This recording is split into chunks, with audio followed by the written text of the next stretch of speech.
Thank you, Saina, and welcome, everyone. So, as always, I want to start by saying I'm really grateful to be here, this evening here in the UK, but just to have this time together, just to have the capacity to spend time together like this. I think sometimes, I know I do definitely, but maybe we take the internet for granted, and back in the day, we would have to somehow all physically get together to do this kind of thing, which would pretty much be impossible to do on a regular basis. We'd have to travel countries and all sorts, and even without COVID. So, I just wanted to take a moment to express how amazing it is that we can all be here from wherever we are in the world in this virtual sanctuary and spend this time together. And I wanted to just talk this evening a little bit about something that really occurred to me during my own awakening. You probably guessed by now that I've tried every which way to wake up, upside down, back to front, and you name it, I've tried it. And really, everything that I'm trying to get across is based on what was actually effective in those things and what wasn't so effective.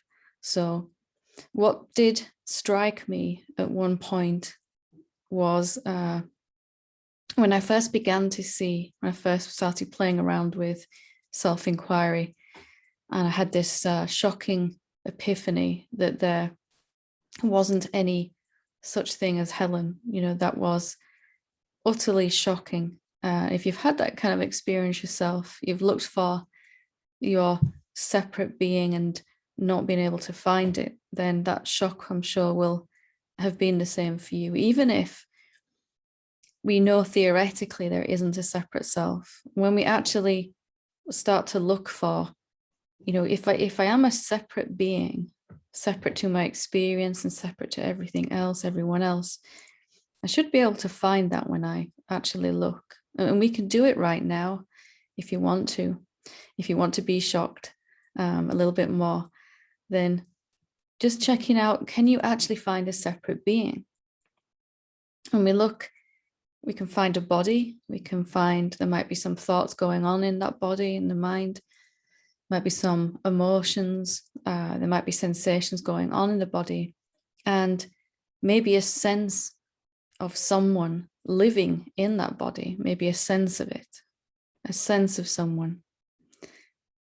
And all of my entire existence, I'd taken this sense of someone, a sense of someone called Helen living in this body to be an actuality. I'd never once really questioned. And even when I'd heard sort of non-dual teachers saying there isn't a separate self, then yep, okay, I've got that. And it didn't have an impact. So when I actually really looked for this separate self that seemed to be there and seemed to be running my entire existence, I couldn't find it at all.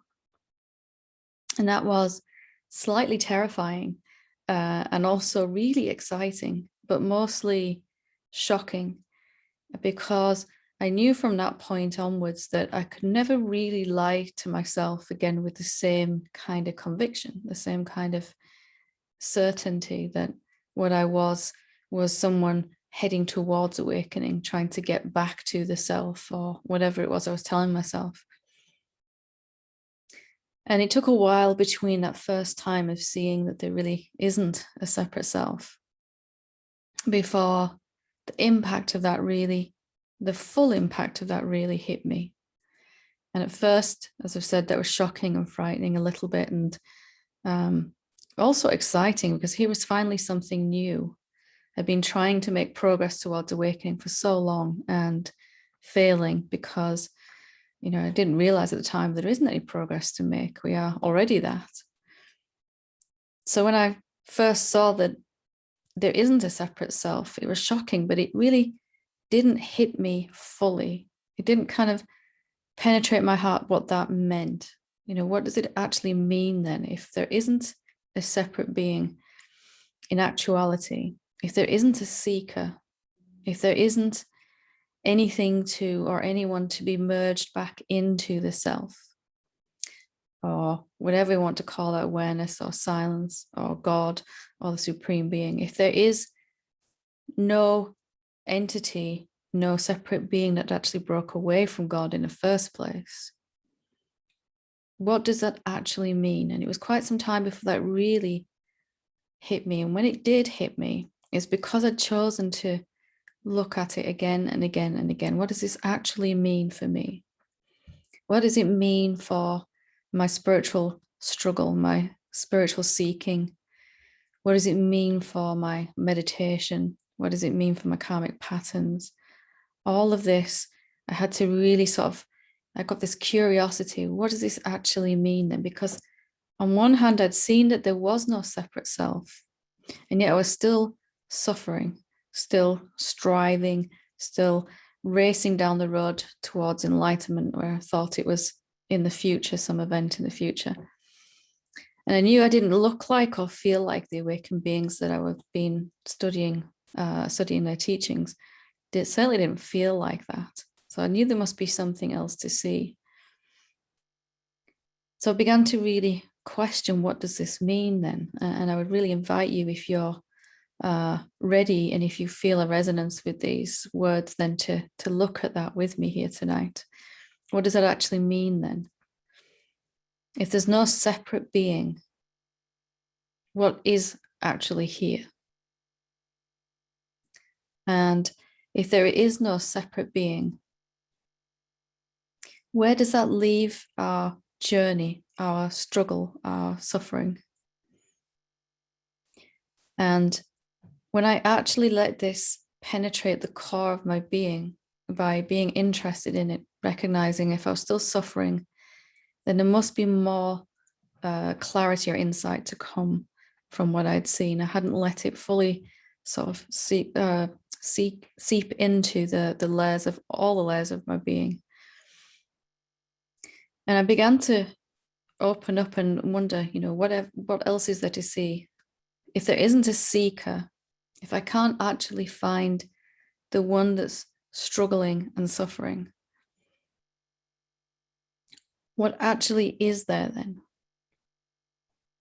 And as I asked like this, as I really began to look, and if you want to, you can look right now with me, what is there? What is left if there's no seeker? If there never was a someone separate from everything else and separate from the divine, all that's left when we actually look is the divine sitting in your chair right now, right where you're sitting. And this halfway realization began to really move then, this halfway realization, because I'd seen that there wasn't a separate being, but I hadn't really allowed that to really fully mature in understanding as to what that meant. That all of my efforts and striving and struggling to reach the self and to become the self and to merge into the divine, to be the awareness, to stay as the self, everything, pretty much my entire existence by this point was focused on this. Of course, I was doing everything I had to do as a human being too, but all of my time and energy that I had to spare was devoted to reaching the self, as I'm sure it resonates in your own heart too. But what does it mean for you if there isn't actually anyone to merge?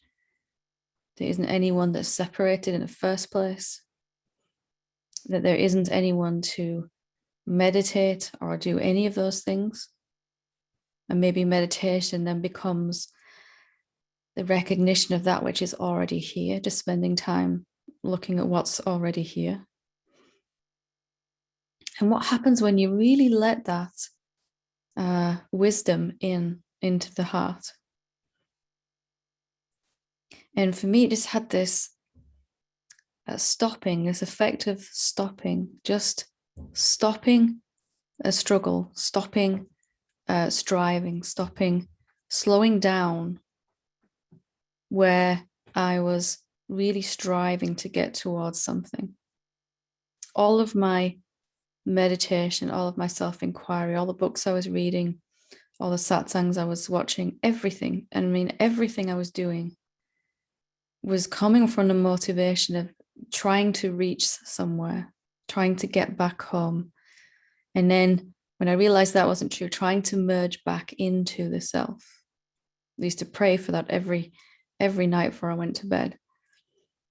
I began to sort of realize that this is also, in a most unusual way, is also fiction. That if there never was anyone who, although there always seems to be, of course, and there really seems to be a seeker until we really, really look for it and find it absent.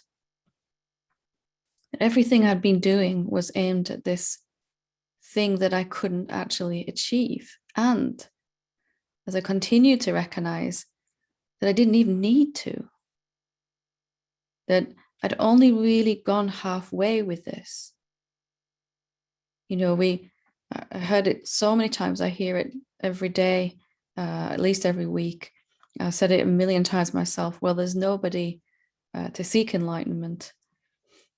Well, what does that mean? There's just enlightenment. There's just awakening here now as this. There's just bodies in the space and all these objects in the space. And on one level, we go, yeah, this is kind of obvious. You know, why are we going through this again? But if you're still striving and struggling and suffering, then maybe we need to kind of look at this again. If there never was two, there never was the divine and you. And when you look, all you actually find is the divine showing up as a human body and showing up as the idea of a seeker, as someone that someone can never find. It's seeking, but it can never find because it doesn't actually exist in reality. It's only a sense. That maybe while there's a body here and while there's thoughts going on in the body and emotions and sensations and conversations, it really seems like there's someone here to kind of strive towards this most worthy of goals. But has it really hit you what it means that there isn't? Have you let that stop you? Have you let yourself become curious? What does that actually mean then? If there is no separate entity, it means that there isn't one now. There's no separate seeker trying to find God. It's God trying to find itself. It means that there never was a seeker. That everything that we have ever done, said, or not done, or undone, everything that we've ever think we've done as a separate being, and maybe that we think we need to undo, or all of that, the original separation and merging back again, is not so. It's not true. And I had to sit with this for a while. I had to really sit with this. What does this mean then? Because my whole life, when I was sitting pondering this, my whole life was centered around awakening to the truth of my being. And I was still trying to do that, still trying to get somewhere. And I had to finally admit the truth, which is that I could continue forever to try to get somewhere and reach something and become the self, or live as the self, which was my last delusion, you know, that I can somehow do some practice to be more myself than I actually am already, which is just the remnants of an idea of someone that could do something playing out. But all of that had to be kind of destroyed inside my consciousness. All of that had to be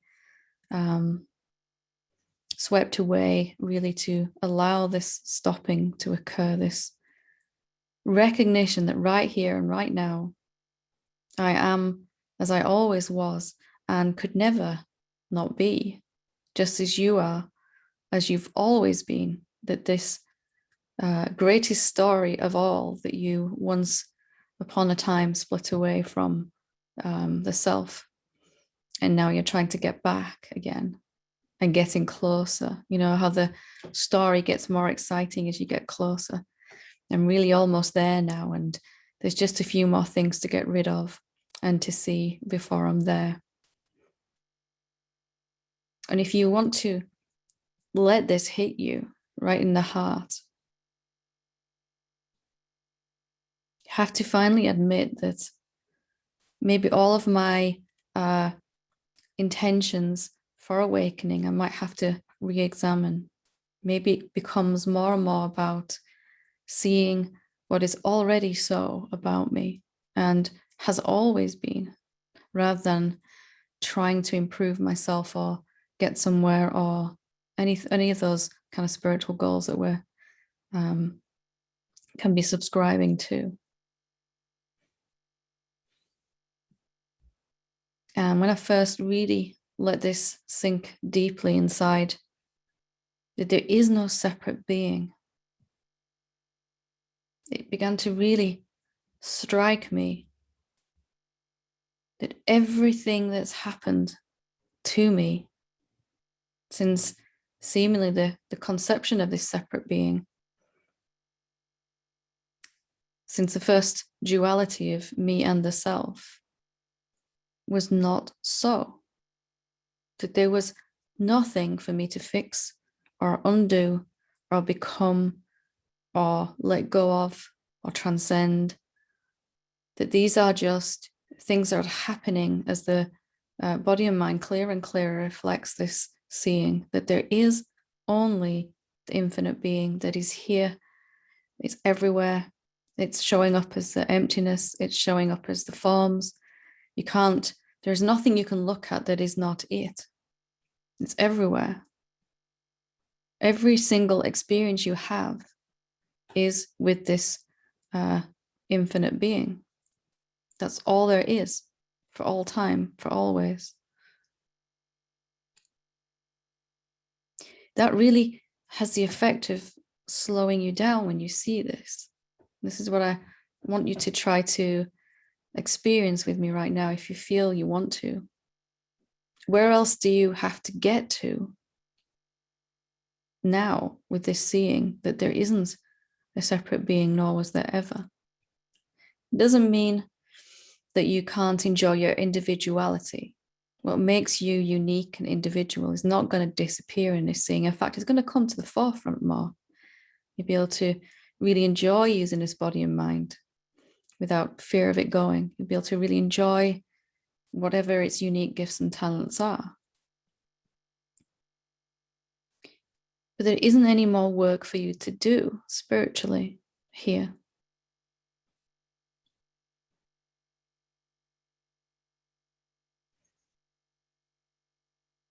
And the impact of this just really stops us in our tracks if we let it. Stops us from traveling further towards some imaginary goal. Allows us to just rest in that which is now, as that which is this. All of this is you. And it's always been. And there's only ever been you, ever. They could never be anything else. The word else or other is nonsensical here. Just this clarity that there isn't a separate being, nor was there ever. And then the deeper revelation of what that really means. What does that actually mean? That all there is then is the self. The self, the one self, which is everywhere at all times, appearing as all of this. That there really is nothing different to you or separate from you. You show up in all of these ways. You disguise yourself as all of these forms and species and all of the things that we see as the entire universe. Even you disguise yourself as a human being thinking it's got to get back to its source. Even that disguise, until it's seen through, until it's recognized. So if you're still suffering at all, or struggling or striving, has this really been let into your heart? Maybe this is the most important thing. Certainly was for me when I really saw what it actually meant. That the whole 25 years and who knows how many lifetimes of my seeking, 25 years in this lifetime, had been an utter work of fiction. Utter work of fiction. And that wasn't at all a horrible realization.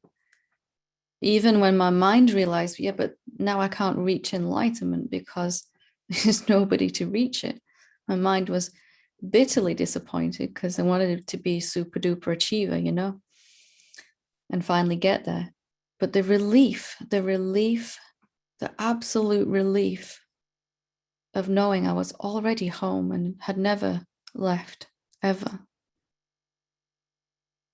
was just amazing. Maybe you can get a sense of that. Utter freedom already, right now, no matter what our mind thinks is going on. And our mind will try to keep making journeys, imaginary journeys for an imaginary entity, separate being. And the greatest journey of all, how to get back home, and then how to stay there. How do I stay there? How do I stop wandering again back into illusion, etc.?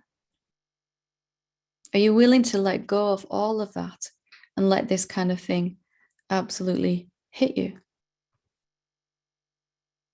This seeing, this knowledge. And what happens after that? What happens after freedom? Because I was a little scared of this, if I'm honest. Not now, but then. Like, what would my life look like then if I wasn't seeking anymore? Would I have any goals or any purpose or anything like that? What would it look like? Is it really worth continuing to struggle and suffer just so that we have something to head towards? Do we really need that, actually?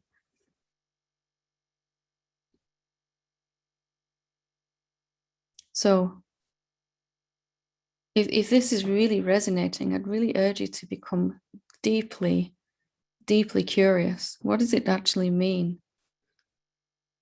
If all I can find when I look is the one being, the infinite formlessness, the awareness, whatever we want to call it, the supreme self. Have you ever moved from that spot? Ever? And what happens next then in your life? How will you move? Will you move as this infinite being? Whatever that looks like, we don't know. Or will you go back to trying to get towards some kind of goal, some final point in time when I reach awakening, or when I've stabilized in awakening, or whatever it is that we're telling ourselves. When I've embodied it fully, that was one of my other goals that I had to throw out also. All of that, and I do mean all of it, comes from the story of this separate self. That originally something happened to you that must now be undone or fixed or something, whatever we're saying inside our own self.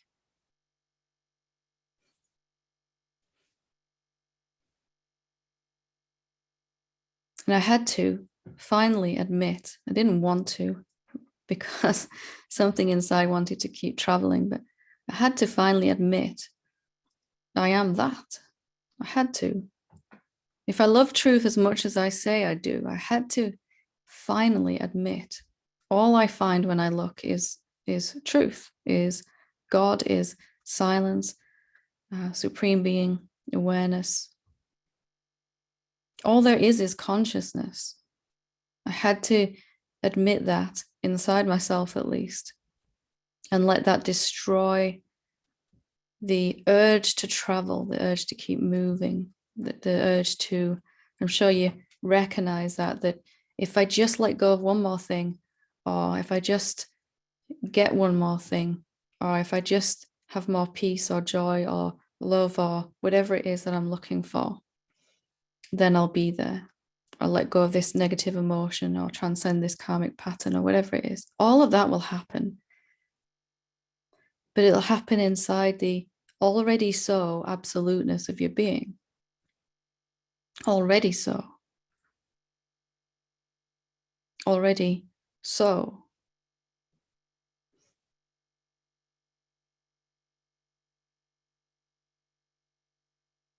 And, sometimes when you hear these kind of words, you really can't walk away from them and go back to your frantic seeking. I really hope that is happening here, that something is impacting you, what it actually means. That you can't, even if you do go back to some kind of journey or traveling or becoming, that you can't quite believe it 100% like you did. Because we all need to hear this again and again. I certainly, about 150,000 times, maybe small exaggeration there. 1,000 times maybe, but we all need to hear this, don't we? Again and again, that wherever we think we've got to go or let go of or become, it is nonsense. It is not so. Whatever our life looks like right now, whatever experience we're having, whatever we're going through, is a reflection of not allowing this to fully hit our heart, sink into our heart. That when you look in the bathroom mirror in the morning, that it is the Supreme Being staring back at you already, always has been. It just got really kind of confused about itself, right? And started thinking all these funky thoughts about being a separate being and having lost something and desperately trying to get back again. But now it's coming back to clarity and what that actually means.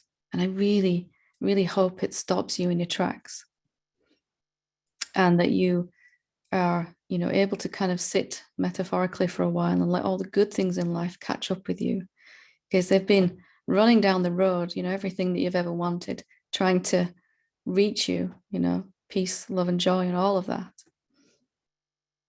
And we're so busy running, towards awakening that these things can't kind of catch up. And boy, will they catch up, It's just letting yourself be stopped by this realization. Don't stay halfway. Don't stay only in the knowing that there's no separate being. But what is there then? Right here, right now, everyone hearing these words, everyone on this planet, everything is the divine self, showing up in all these different ways.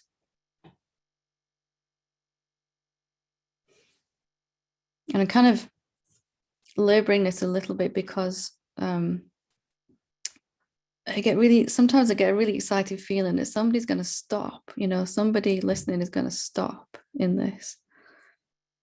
Like tonight's a really good night to kind of say these type of words, because somebody somewhere is going to just let them in, and hopefully more than just one. And maybe this is the most important way we could be spending our time, this time together, in this deep, deep recognition. You are already the self. There is nothing that you could do, have, be, become, let go of, transcend, or any of that that's going to make you more the self than you are right now. You just have to want to see that more than you want to keep traveling. Love is taking the shape of a human being to seemingly forget and then seemingly remember, and then to realize all that was nonsense. It only happened in thought. There's only ever been love. Thoughts about forgetting and having to get back home, and then thoughts about remembering and all of that. Just thoughts, just thoughts, just thoughts in the emptiness, in the love. Nothing really ever actually occurred. That all over the planet is beginning to want to see that and recognize that. It's exciting. So is this your night? You know, is this your hour? Is this your Wednesday? Is this your stopping?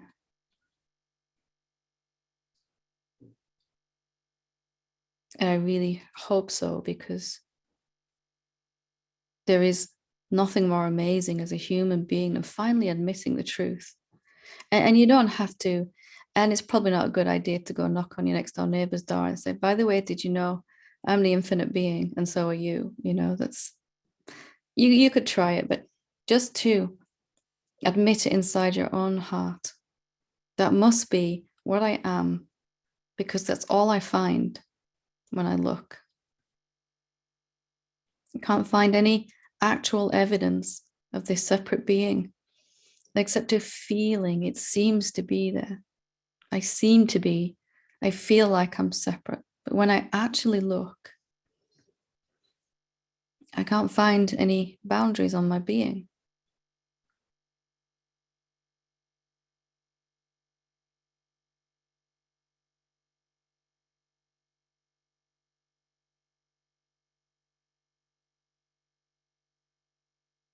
So I obviously get a little passionate about this, but a little excitable. But hopefully some of the words and the energy have kind of maybe impacted in a deeper way. And really, all we need to do is to hear this again and again and again and again until something just lets go inside of trying to get somewhere. And it's already occurring for you. It could not ever be otherwise. It's already occurring. I'm only just speeding up, working to speed up what's already unfolding. Have you really looked at what it means? And if you have, can you look again? Isn't it fun to look again, to discover you're already free? That you were never bound, actually. That all of that is the ultimate story.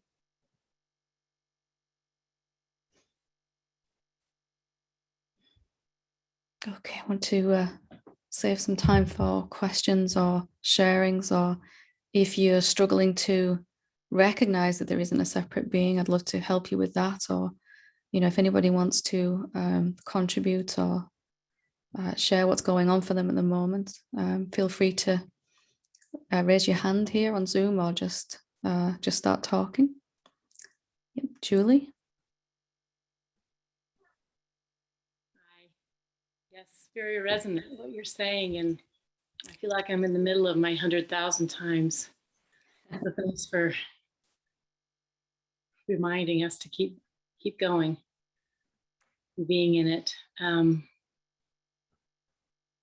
Yeah, it feels like the much talked about fears that come up can stop, but it can stop the knowing and the coming back, always bringing the mind back. But I know that that eventually will also lose. So I've been listening to you for a few weeks now on your website, and want to thank you so much, because your clarity is really striking me in a way that other teachers haven't. And I'm so happy to have found this awakening together also. Yeah, beautiful, beautiful group of beings, and really glad you're with us. And it does, as you said, it does, those fears do stop. And even before they stop, they don't quite hold you for so long, do they? They might you might start traveling again for a while, and then, oh yeah, you know, I don't need to do that, you know, and stuff. But that time for me between the forgetting and the remembering again was less and less each time. And hopefully you're not being so hard on yourself anymore when that happens. It's just, oh well, I forgot. I played with the mind again, you know. I went there. I did that. That's a really big one. And also what you said about not quite believing it has been going on for actually some years now. If somebody were to ever just say, are you sure that's true? I would say, no, I know it's not true. Yeah. Unless there's somebody there, like, reminding me constantly or calling me on it. It does, the mind seems to, want to get back into those places. But anyhow, I'm so happy to be here today, and I found you and all of you here on this channel. So thank you. Oh, wonderful, wonderful. Good to have you with us. Thank you for your lovely words. Would anyone else like to share anything, or anybody going through anything they'd like some help with? It seems a bit silly, really, when I've just said that it's all kind of a work of fiction, but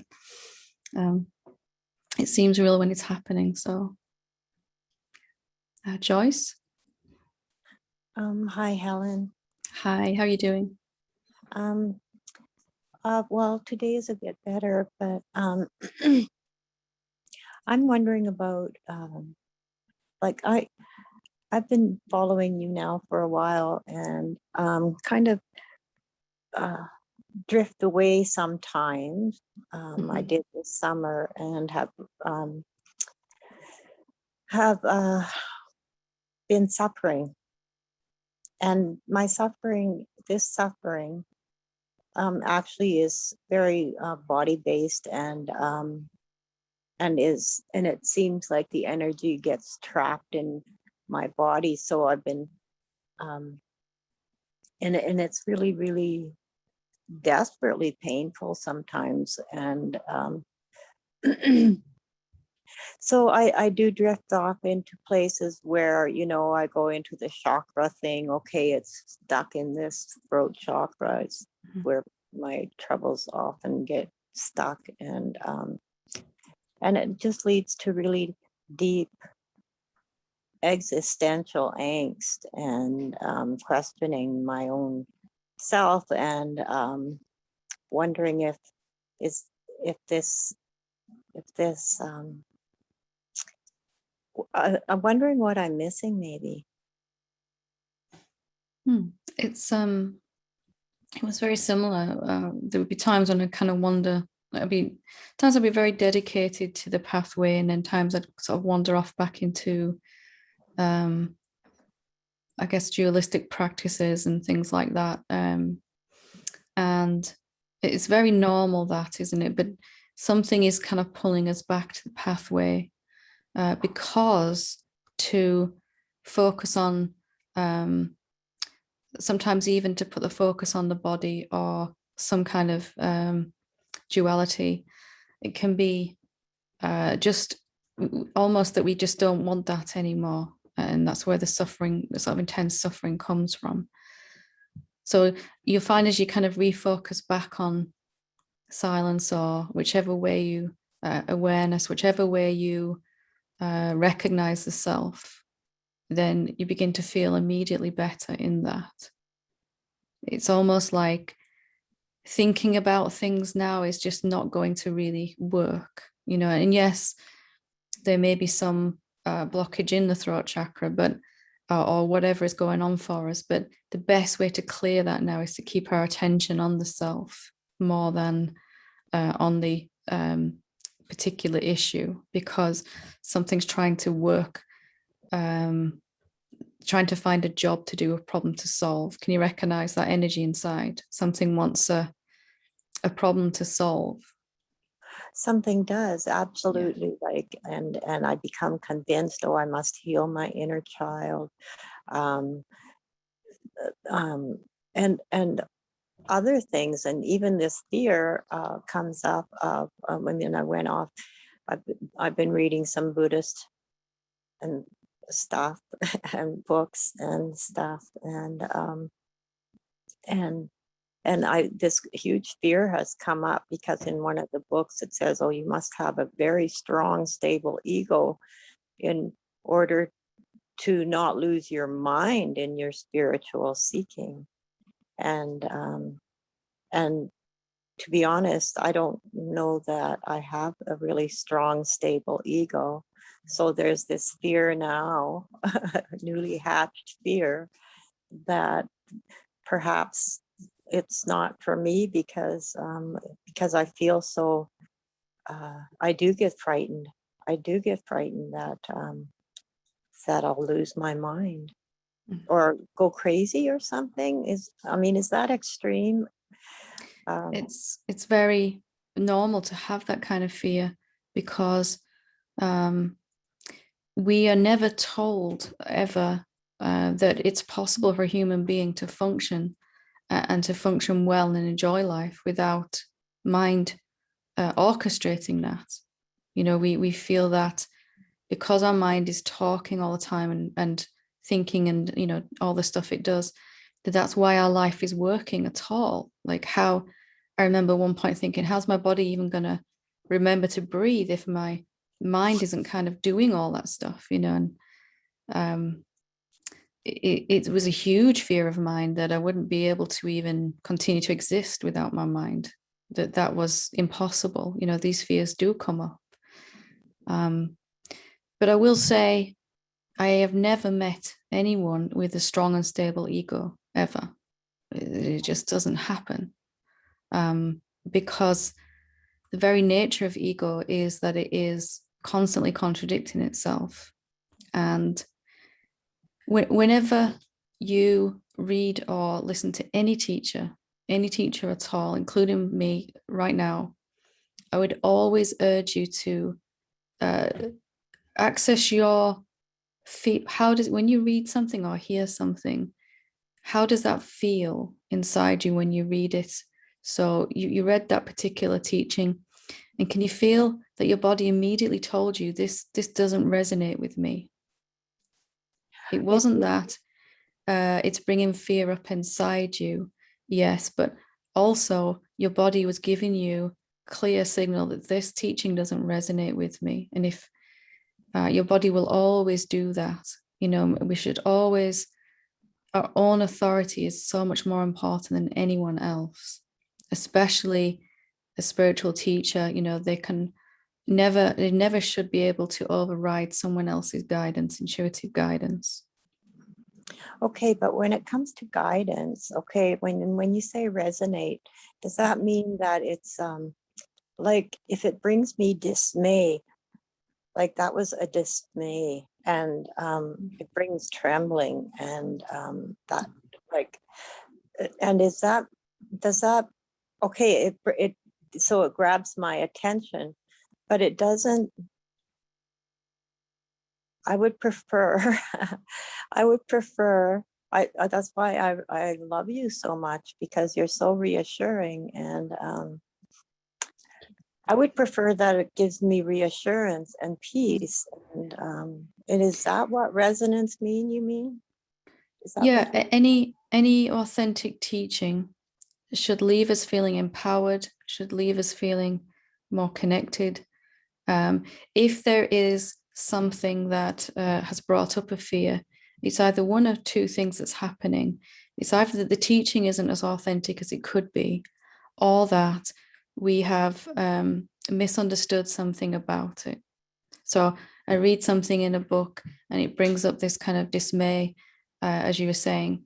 So we can then ask, okay, have I misunderstood this? Is there something else to see about this? And if we have, then some clarity will come, and we'll have that feeling again that we want to have. Truth and teaching is limited. Teaching the truth is limited because we've got to use dualistic words, but it should leave us feeling more empowered, more able to be free right now, rather than less able. That's a clear sign to me that teaching at that point was not appropriate for you.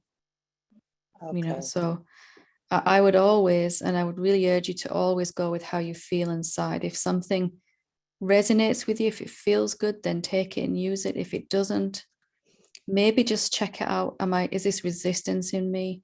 And if there isn't resistance, then I would just put it aside. Even if the Buddha suddenly appeared in front of you and said, I'm going to tell you how to wake up, but his words made you feel very conflicted inside, it should also be discarded. And the other side of that coin is some random stranger on the street said something to you that's meaningful. That's a profound teaching there too. You know, it's you have a body and you have this guidance system for a reason. We begin to trust it more. It's a lot easier in that. Okay, that helps a lot. Thank you so Your much. body never lies, does it? Whether this teaching or teacher is giving you useful information right now, something that's resonating with you or not. Okay. Okay. I'm glad you brought that up. It's very important to kind of talk through, isn't it? Yeah. Thank you so much. Good. Lovely to talk to you. Melissa. Hi, Helen. Hi. How are you doing? Good. How are you? Good. Good. Good. So listening, I absolutely loved this talk today, and it resonates with me. And so as you were speaking, and I could take it to a deeper level, and I can't really explain it with words, but Okay. what kind of stopped me, I guess, is that you kept saying, like, what does that mean? What does that mean if there is no separate being, sense of self? And it's like I couldn't take it any further. I couldn't. It was like it just became abstract, and I couldn't think about it. Not that I should be thinking about it, but I don't know if I, like when you say, have you taken it into your heart? So can you help me with? Really good question. Well, they're all good questions. But if I take it into my heart, what I mean by that is, has it done something energetically? You know, has it kind of had an energetic impact? And if you find that you hit, what does this really mean that there's no separate being? And suddenly you just can't seem to think about that anymore. You've reached as far as you can go with the mind to answer that question. And what's left then, after you've gone as far as mind can go, mind just stops talking about it or anything in that moment. It just stops. And that's the kind of one of the stoppings I was talking about. So you're definitely taking it into your heart from what you're saying. And when I let that hit me, impact me, as I was saying, there was there was just an isness about everything then. This just is then. All of my trying to manipulate my experience to get to awakening began to fall away, and there was just this that is, in a very normal, ordinary, but extraordinarily peaceful way. No striving or struggling. You know, the body's just moving around in the space. And you might get a sense of that your mind tries to think about what this means and can't really get it. But something inside energetically is happening in that, isn't it? That there's more of a discovery and being with what is, rather than trying to think about stuff. Yeah, I absolutely felt that several times as you were speaking. Yeah. And I have felt that, I mean, prior to this, but it's just been moments of living in the isness of everything. So it is then just a continuing to question and not just simply go, yes, that's how it is. It's just a continuing, well, what really does that mean? And just sitting with that. And I began to so enjoy that question, what does that mean then? Because it just took me straight out of my mind, in a good way. You know, it's mind had said everything it could about the subject, and I was just not interested in that anymore. This question, there was openness in this question, and still, even now, it has such a resonance for me. What does that actually mean then? It means that all of this, and of course I'm having to use words, but all of this is what is the self. All of this is the self. There's only ever been the self. And there was an immediacy about that became more palpable as I asked that question more. that there's nothing I need to do, you know, or become, or all of that stuff I was imagining before. And that question will, any open question, but especially this one, what does that really mean? And have I seen it all? Have I understood everything about this? It just kind of leaves you wide open for epiphanies and, you know, deeper peace and quietness inside that gets stronger. And those moments of just kind of being, like you said, become more and more continuous. Then you'll find that something keeps coming back to this question anyway. What is that? You know, gets excited about it and begins to come back more, because there's nothing our mind can say about this question that's going to satisfy you. You know, which is fantastic, because this feeling of, I can't even think about it, and there's this sense of like urgency. Well, I've got to think about it, but the reality is, it's like, no, there's no thinking to be done about it. It's just. And that's what I mean by letting it hit you. It's like, do we go back with the the seductiveness of thought? Let me try to think about this. I mean, mind will be doing its thing somewhere in the corner of our being. That's what it does. But more and more, there's an interest in, what does this actually, I really like to see and experience what it means, rather than think about it too much anymore. And that just slows your, there was all this momentum of seeking for me, of trying to get somewhere, that was just like a freight train storming through the, you know, through the night, and it just put the brakes on completely, like through the emergency brake or something. Like, what that leaves me nowhere to go in my seeking. Yeah, which is a slightly weird and scary, but also really exciting. Yeah, absolutely. Thank you. It's very much, from what you're saying, very much letting it hit you now, yeah, and have been for a while. Yeah. Wonderful. Thank you. Thank you. Okay, we have time for one more, if anybody would like to say anything.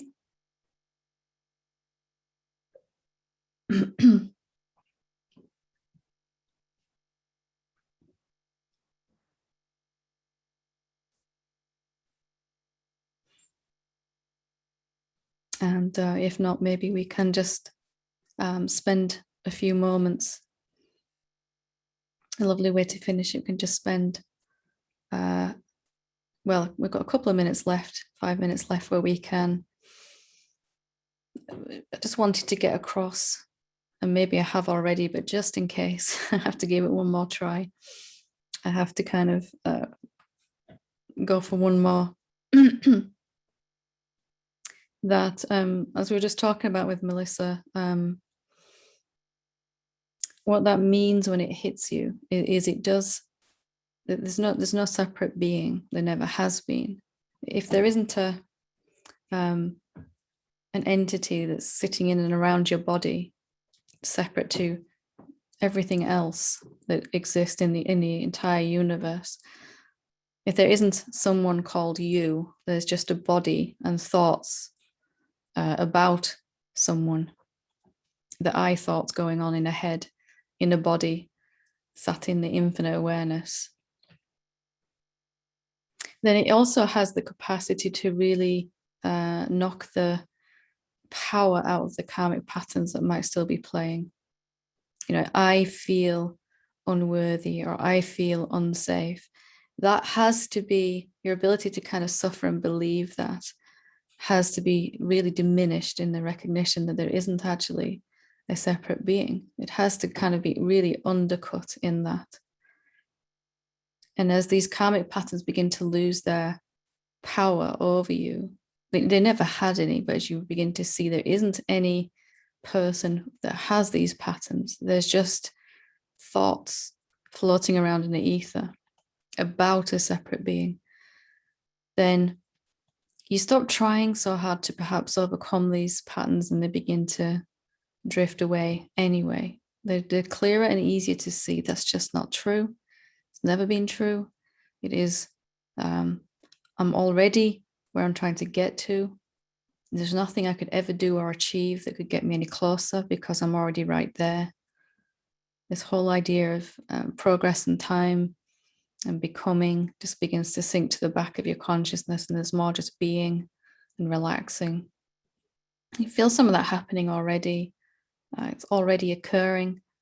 The self is here listening to these words in and as each one of us to just kind of aid that process, that putting the brakes on, as we were saying. So is awakening sudden or is it gradual? Yes, because yes to both, because in any moment you can really sort of have this epiphany. I've always been the self. There's never been any such entity other than that. And gradual because it takes us 1,000 times or however long it takes us to hear that before it actually really hits us, as we were saying with Julie. So one of those paradoxes. So it's a good place to kind of leave it for this evening. I will hand it back to you, Sina. Thank you very much. Thank you.